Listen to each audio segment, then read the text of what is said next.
Everything begins with a short introduction where we're told us that 5 years ago, a large number of portals suddenly appear on Earth. From them, awakened humans, basically people chosen by the shadow world, can venture and gain a lot of power, but at the same time they put his lives at risk. After this explanation, we are introduced to a group of awakened people. They are a little magician girl called Tao Tao, a swordsman girl named Luo Kui, a fighter named Anya, a warrior called Zhao Wai Sheng, or however that is pronounced, and lastly, our prota, Lu Feng. This group was being attacked by countless monsters, event if they continued fight, but his great effort was ended slowly. Our protagonist was being protected by a magic barrier, asks them to let him to fight.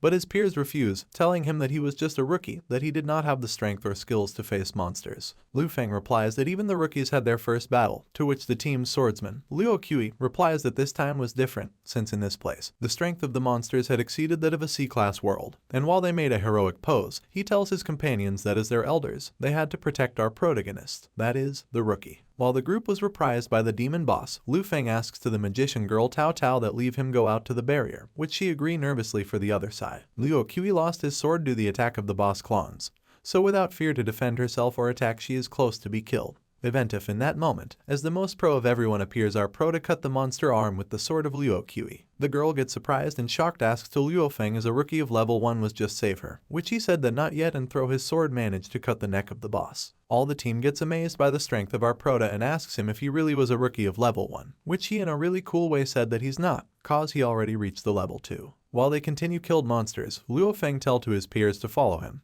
Do if they don't come back will be attacked for 1,000 demons. While they running Luo Kui asks to our prota if he really was a rookie of level 1. He say that he obviously was in level 2, but she asks him why looks like he know everything. He tell her that he know everything cause he has been trapped in that world for 3,000 years. Luo Kui don't believe him and thinks that he just say crap. At the next day she said that don't believe him but he really serious tell her that on the last 3,000 years she always save him and he decided that no matter how many times he reborn, he send her back anytime he could. She get blush but still don't believe him and say that he is a pro flirting. Tao Tao, the little magician girl asks that if he don't get boring on that 3,000 years, which our prota said yes and that was the reason cause he learned a lot of things, since the change of class to the information of other shadow worlds. While our prota stop, marked to his peers and said that they will still running. Tao Tao asks if they will separate, but he said that they are his peers which through the life and the death for 3,000 years with him, and which unless they go out of that world, he don't gonna leave them. Again, he said that have something to do and jumps the bridge. Here introduced to us a new person called Lin Yu. She works as a gunsmith. She is protecting from the attack of a bunch of monsters with his guns, but when she ends of kill some of them, his munitions are ended, which she only can wait for his death. In that moment, from the sky, crossing the chest of one monster appears Luo Feng. Lin Yu surprised by that and asks that who is him. Fang don't answer that but take his arm and bring her instruction to go at the 13th floor on the 1302 room, where in a strong box with the clave 14, could find the munitions that she needs. Before throw her inside the elevator, Lin Yu asks why he's help her, and Fang said that he save her cause they are peers. When the elevator down, Fang smile cause after 30 years finally get being 1 second faster, one more time back with the prota's group, which say him that need to move. After that everyone leaves the tunnel our prota push a button from his hand making an explosion, killing a lot of monsters in the act. After that Fang says that they need to go on a safe place, while a cabinet arrives to them. He asks if they already trust him but Luo Chu thinks that he's really strong rookie but don't believe that he reborn for 3,000 years, while Ines says that the maps and the explosives could easy to get, so she don't believe him either. For the other side Tao Tao asks to Fang what's he did other than fought. Fang said that in that's 3,000 years on the shadow world he get boring so he decided to learn how to pilot a plane, how to make hack programs, a lot of surgical techniques and another kind of skills. Anya asks him if he met more people a part of them in that years. Then Fang said that he already meted everyone in the shadow world but he only had 7 persons that he considered as his peers. Tao Tao asks who are the other 3 persons but Luo Chu tell her that don't be fool cause they're nothing like the reborn for 3,000 years. Fang make a reverence and tells Luo Chu that her is him goddess and said that he also wishes that that was fake too. But for now he must leave. Before that, Fang tells to Luo Chu that when everything's got a reboot he will take them back on safe. In other side a soldiers group was fighting with the boss, but even with his equipment they couldn't hurt the monsters and only could see how his peers was killed. While the soldiers receded appears Fang with a sword. The lead of the group tell him that that isn't a place for a level 5 rookie, but he ignore her and walk to the Iron Giant due to make that his peers could return the boss must die. When the giant try to grab Fang, knowing his weaknesses, cut him 2 fingers that makes that he shows his second form. Fang keep hit his weak points until he finds the chance to climb to his head, where stab his control point on the forehead and that's how he killed the boss. Every soldier had surprised because a level 5 rookie could defeat the Iron Wings boss. Lu Feng get close to a mechanic egg that was drooped the boss when he died. He couldn't use it cause when he reborn the egg will disappear. When he take it, he laments cause despite the rarity of the egg he couldn't use it do when he reborn again, the egg will disappear. In that moment sounds a notice which say that the final boss of the city was killed, so every awakened will be sent to the earth. Fang close his eyes and wait the moment to be sent to the morning to reborn in that day again. However, when he opens his eyes, he again discovers that this time he had not woken up in the shadow world, but in his own room. Realizing that he was finally back on the earth, Fang lets out an excited scream. When he checks his status screen, he discovers that the levels he obtained in his last reincarnation within the shadow world were kept just like the iron egg. In that moment enters his sister, Liu Yao, who angrily asks him when he came back and why he didn't answer his phone. In that moment, Fang pounces on her and tells her that he is back and that he had missed her a lot. She pushes him away and asks for an explanation. He tells her that he had an unexpected situation at his part-time job and his phone died. To make her happy, he promises that when he gets his next paycheck, he will buy her the all-purpose repair kit that she so desperately wanted. When Yao hears his words, tells him that she will forgive him this time. And while he walked away, she tells him that he was going to prepare the food. So Fang asks him to cook boiled meat, beer fish and spicy crayfish. Here we are told that in an accident, Lu Feng's parents died while Yao lost his legs. Even when the doctor told them that she would not be able to walk again, Fang promised her that he would definitely help her to walk again. While Liu Yao is cooking, Fang gets close to her and tells her that he learned some things about surgery at work, so he would do one for her in a while. She, with an angry face, tells him to stop bothering her. In that moment them hear the news, which talks about the things that happened 5 years ago, about how the dimensional portals that changed the world appeared. How the awakened, people with extraordinary powers, were chosen by the world of shadows to venture inside the portals, and how despite their great strength, the awakened haven't the ability to control their own destiny. Although they can usually choose between enter or not in a portal, from time to time they are forced to enter in a world where they know nothing about. Legend says that only when the shadow world of level divine will successfully completed, all the portals will disappear. Continuing with the news, the presenter interviews Austin, the strongest awakened in the world and the leader of the largest guild, called Arca. But what no one knows, apart from our Fang, is that Austin's true self is that of a demon. That's what he discovered in one of his reincarnations, which Austin suffered at injury. So to survive, he devoured many awakened and silenced all witnesses, including Fang. Austin's real purpose was not to be a hero of justice, but to control the entire world using his strength, to become him and a true god. After these thoughts, Fang comes to the conclusion that he had to stay away from him until he becomes strong enough. Therefore, he proposes to create his own guild, which he would include his peers, with who he fought in the world of shadows during these years, since according with the formula that he learned from a scholar that he had met while he was trapped, the next shadow world that all awakened would be forced to travel would be a calamity grade 1. So he wanted to keep all his peers close, then he could protect them no matter what. When Fang arrives at the Awakening Service Center, the receptionist asks him if he really wants to create a guild, to which he says yes. The people laugh at him, because he is a level 9 rookie and still wanted to create a guild. The receptionist tells him that he need to hand over an rank item from the shadow world as insurance, and a week after the guild's creation it would be returned to him. The surrounding people mock again, since none of them believed that our Fang being a low-level awakened had a great item. However, after that, he took out the iron egg, surprising everyone, since it was such rare item. Fang reminds the receptionist to keep the egg in a place with a temperature below freezing. The receptionist, after being amazed, reminds Fang that he had to add 3 people to his guild before 36 hours or his registration would fail and he would lose the item he had delivered. With the guild already created, he sends an invitation to his old peers with the hope that they will join to his guild. But things do not always go as we want and all of his peers, one by one, were declined his invitation.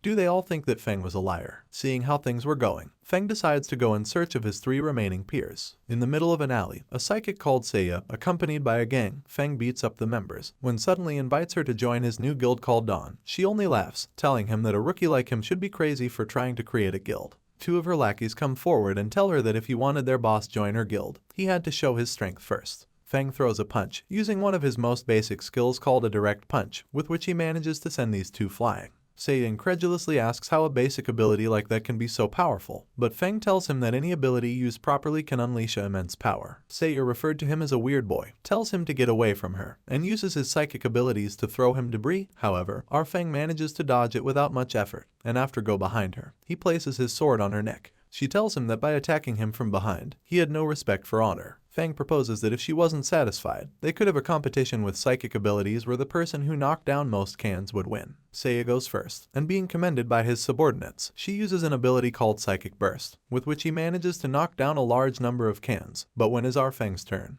he uses a basic ability called Intervention Mental, with which he manages to knock down all the cans and defeat her completely. After being shocked, Seiya finally accepts his defeat, and happily decides to join the Dawn Guild. After saying goodbye to her and reaching her house, while eating, Fang discovers that the armorer, Lin Yu, had accepted his invitation, but after chatting with her for a while, she tells him that she only joined as thanks for saving her, and that only will be temporary, due after a while she would leave the guild. Fang tells her that being an assassin wasn't a good profession for a girl, to which she, who was working at a maid cafe, replies that knowing too much would not bring her any good, and asks him not to contact her anymore. Lu Feng, after telling her that he would take her out of the darkness of the shadow world and bring her back to the light, he realizes that 4 hours had already passed, and only 2 people had joined her guild, so Feng goes in search of the third person. In this point a scene change occurs, which a boy, despite being unawakened, was being punched in the rain by 3 normal guys without defending himself. However, after being beaten for a while, Lin Shu, as the boy was called, could not contain himself anymore, and from his shadow appears a terrifying fox, which begins to attack all the people around him indiscriminately, reaching the extreme of almost killing one of the guys who was bullying Lin Shu. In that critical moment, Fang appears and after blocking the fox's claws with his sword, realizes that if it wasn't for all the times in his 3,000 years of reincarnation that he used that fox as a training test, will be very difficult to deal with him. Seeing that he was in a dead end, Fang decides to end the battle.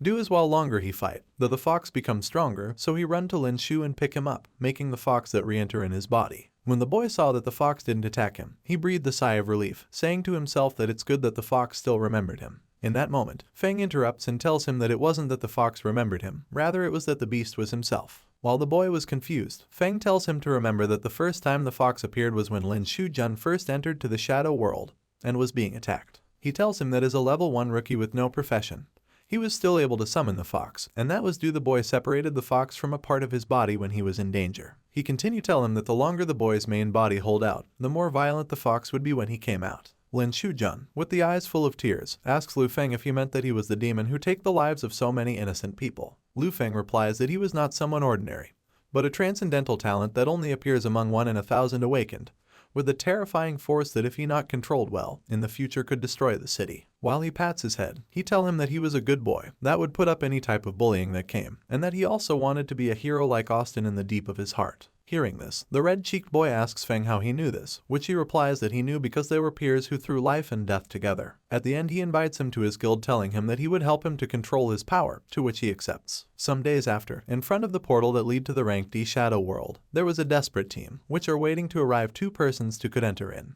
In that moment, Fang accompanied by Seiya, a muscle and bald man which is the leader of the party, when he see that Fang was a rookie, tells him that only her could join to his team, but she replies that he was his boss and if he couldn't join she either do. Hearing her, the people around them starts to laugh, saying that as a level 24 girl, she could call a level 9 rookie boss. While the leader, desperate, agrees to our hero join them before telling to the rest of his team to get ready, cause they leave in 5 minutes. 5 minutes later, in front of the portal, the team leader asks everyone with a loud voice if they are ready, to which they all replies in unison that there is no problem. For the other side, Seiya, who was next to Fang, she asks him if he hadn't told her that there was a boy that could train with them, to which he replies that the boy couldn't come because he was recovering some classes losses. Seiya, with a strange look, asks him why he had to recover his classes if thanks to the appearance of the portals, the real world was becoming more and more dangerous. In addition, she also asks him why he wanted his 7 supposed peers to join the guild. Lu Feng replies that he wanted them joined to his guild, due the next forced teleportation would be calamity grade, so since they are always in the same guild, they would be dragged into the same world where he could make sure they all survived.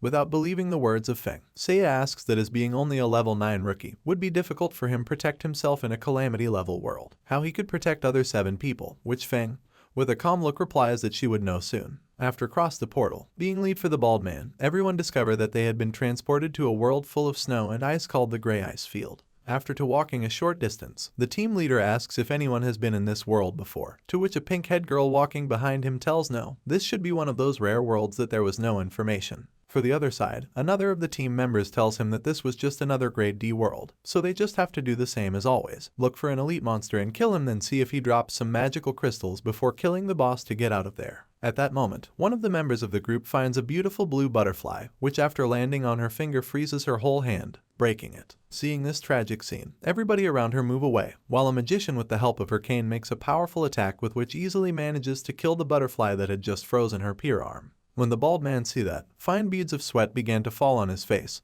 so with fear in his voice, he allowed everyone to be careful. In that moment, from the skies, countless butterflies began to fly towards them, causing everyone to panic and start attacking. However, despite all the effort, eventually the people began to succumb to the attack and were frozen. While we watch all this, Fang reminds them that this place was the basin of ghostly butterflies, which are attracted to heat, so if they kept staying there, more butterflies could arrive. Hearing his words, the party leader, without doubt, gave the order to withdraw, then they escape, without caring about his fallen peers. While they were escaping, looking back, the pink-haired girl tells to the bald man that Fang and Zaya hadn't escaped yet, to which he replies that he didn't care if Fang died. Doobie was just a level 9 rookie. However, he tells her that it would be a shame if Zaya died. In the other side, she was asking to Fang if they weren't going to leave.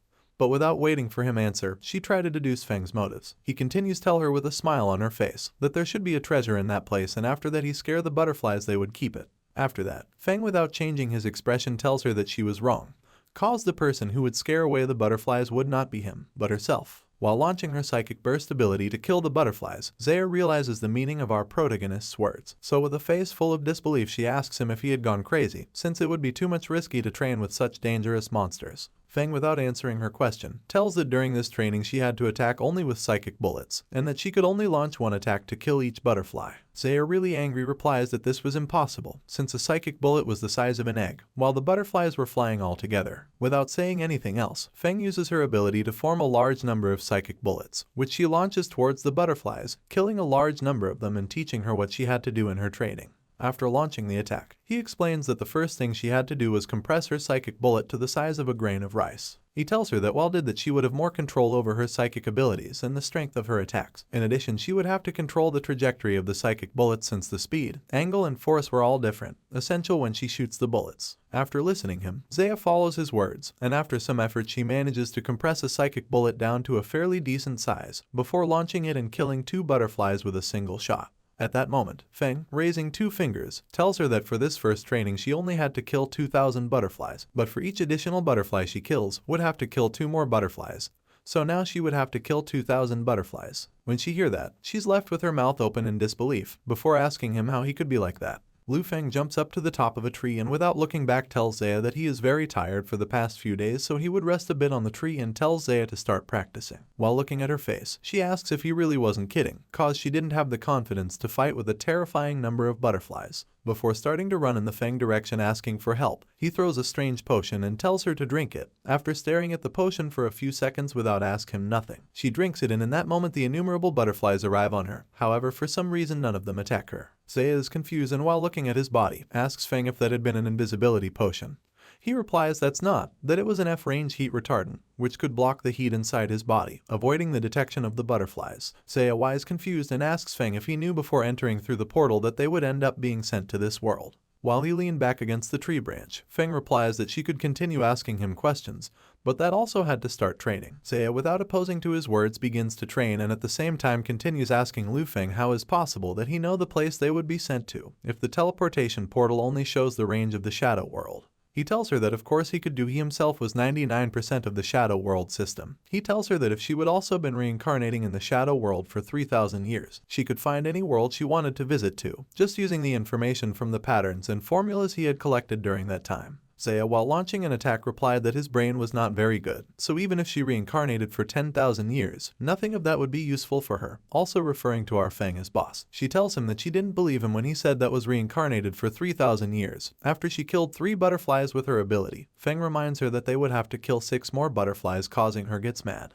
Meanwhile, the group that escaped with the bald man had significantly decreased in number due to the attacks of the butterflies. Unable to contain his anxiety any longer, one of the few remaining people, more exactly the guy who previously said that that was just another D-rank world where they only had to kill the final boss to get out, he screams why this D-rank world had such a high death rate.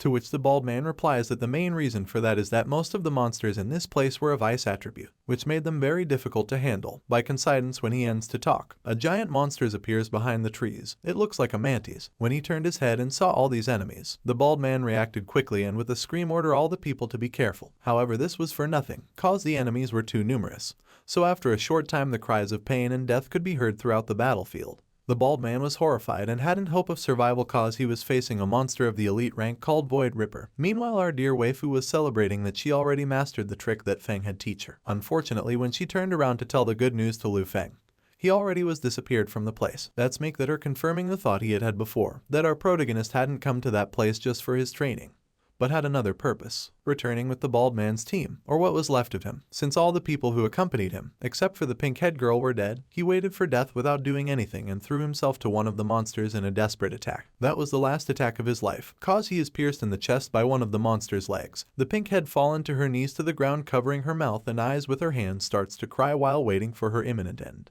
When suddenly, in a very badass way, Fang appears with a sword, cutting the monsters into pieces and rescuing the damsel in distress. Seeing this scene, the girl, who still had tears falling from her eyes, was surprised, since she did not expect that the level 9 rookie could be so strong. Flipping his body, our hero throws his sword, which begins to spin like a wheel in the air before cutting the head of the last living monster. After that, he grabs the monster's head by one of his antennae. The pink head gets up from the ground and thanks him for saving her, but Fang, without paying attention to her, walks towards the edge of the cliff where they were, tells her not to worry since saving her was just a coincidence. After that, he drops the monster's head towards the bottom of the cliff. Seeing his actions, the pink head asks him what he was doing, to which he replies that that was the bait. When he finished to talk, from the depths of the cliff a loud whistle is heard, and when they lower their heads to see what was happening, they discovered a gigantic 100 feet. Upon seeing this scene, the pink head finally connects the dots, and while she thinks aloud, she realizes that Fang's previous action of throwing the monster's head was to attract the final boss. However, with an unexpression face, our hero corrects her and tells her that it wasn't just one boss. There were 2 of them. When he ends to talk, the cliff began to crack before breaking due to the onslaught of a second 100 feet. Without lost time, he launched an attack to Fang,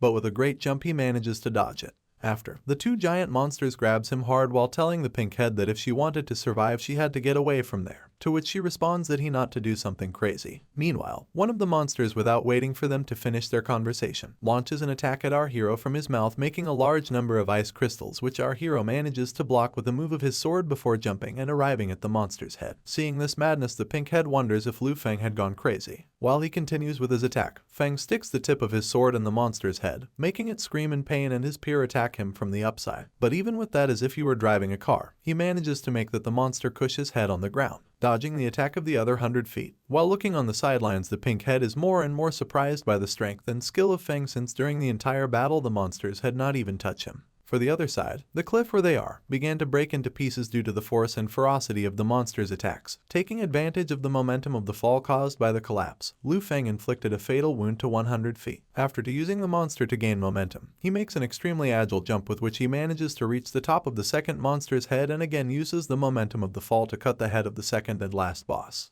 After do this great feat, he is rewarded with a rank B object for the death of each boss called the Sword of Frost, which has the ability to slow down or stop any enemy after being attacked by it. Seeing their new weapons, Fangs gets happy, since with their 2 new swords combined they would not be worse than any rank a sword. Suddenly a warning sounds through the field, indicating that the boss of this world had been killed, so all the awakened present would be sent back to Earth in a minute. When hear that, the pink head gets even more surprised, and still with her mouth open, since from the beginning she never believed that Fang could defeat the final bosses. Meanwhile, Seiya says that everything ended very quickly, since she only needed 15 butterflies to be able to completed the training imposed by Fang. After that, the pink head, Seiya, and our boy Fang leaves the portal, surprising the people around you. That's meant that only 3 people had survived the world of the shadows. When they left the portal, Seiya complains to our protagonist, telling him that she only needs a little to complete his test, to which he replies that Thwai would leave it as if she could pass the test, and tells him that when they return to a world of shadows she would be stronger. After hearing the words of our boy, Seiya gets excited, go and asks him if they were going to enter another world of shadows again, to which after turning around, he tells him to go rest during those days since he had other things to do. After this, there is a change of scene in which there's show us a middle-aged man who in a subtle way was claiming to Anya that she could not fire him just for not be able to form an agreement. Even he makes a suggestive comment saying that if the news of his dismissal were to spread, the reputation and honor of the former and deceased president would be ruined. However, Anya with a calm voice asks him if he wanted to use the reputation of the company to threaten her, to which he replies that he didn't want to say it that way. She turning her head on her turchon and begins to ask him about how much he had earned with the 2 companies in which she had invested in the last year, and she tells him that it was a nuisance for her to investigate it, so he asks her why didn't better turn this case over to the police. When hears his words, the middle-aged man panics and immediately acknowledges his mistake and asks her to forgive him, taking into account all the years he had served the previous president of the company. Anya replies that forgiving him wasn't impossible for her. If he sell all his assets and give up all his savings to make up for the company's losses, the middle-aged man thanks her for his kindness and leaves his office with a downcast look. At the same time, Anya's secretary enters, who informs her that there was a man who claimed to be her partner, who had been insisting several times on seeing her, for which they had kicked him out of the building. She asks Anya if she need them to talk at the police to take care of her, to which she replies not to worry, since that man was just a pervert who couldn't do anything to her, so she would take care of herself. After which Anya tells her secretary that she could go back to work. The secretary closes the door and Anya gets up, and while looking out the window she sees Fang waving in her direction. In that moment, a message arrives from Fang in which, referring to her as beautiful, he tells her that in this moment she should be spying on him through the window, to which she replies that was the point, since anyone could have guessed it. Our boy continues to tell her that today was Tuesday, so she should wear black clothes. Anya tells him that at best he was just a pervert who knew a little more about psychology, and tells her to stop lying since she didn't believe that he had reincarnated for 3,000 years. Although having said all this, she still blushed at her words, showing us an expression that could make even the most loyal fans from there. Even with all his efforts to communicate with Anya, the only thing that Fang got was being blocked by her, causing him to worry, since there were only 4 days until everyone was teleported to the world of Calamity Shadows, and none of his old peers hadn't joined his guild.